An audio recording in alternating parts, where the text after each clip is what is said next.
আবৃত্তি কৰিবলৈ লোৱা কবিতাৰ শিৰোনাম দেউতা। কথা আৰু আবৃত্তি দীপশিখা ৰাজকোঁৱৰ। তোমাৰ বাবে মই জীৱন পাইছিলোঁ, তুমিয়ে মোৰ সুখ দুখ সকলো আছিলা।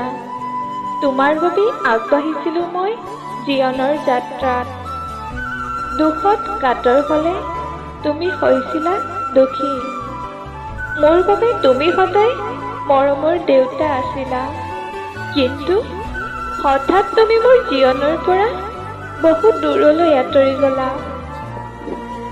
নিশাৰ তৰাবোৰৰ মাজত তোমাক বিচাৰি ফুৰো দেউতা দেউতা বুলি।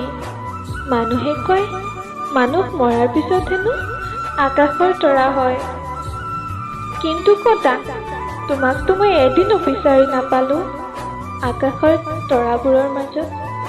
মই বুজি পাওঁ দেউতা, মানুহ কেতিয়াও আকাশৰ তৰা নহয়। তুমি সদায় মোৰ বাবে উজ্জীৱিত হৈ থাকিবা। মোৰ আজিও সেই দুখৰ দিনটো মানসপটত ভাহি আহে। তোমাৰ ৰোগত ভৰি মালিচ কৰি তোমাৰ কাষতে মই টোপনি গৈছিলোঁ। তোমাৰ ৰোগ বেছি হোৱাত তোমাক চিকিৎসালয়লৈ লৈ গৈছিল। কেইদিনমানৰ পাছত তুমি ঘূৰি আহিছিলা। আনন্দতে তোমাৰ কাষলৈ দৌৰি গৈছিলোঁ, কিন্তু বাহিৰত তুমি চিৰদিনৰ বাবে যে শুই আছিলা সেয়া বুজা নাছিলোঁ।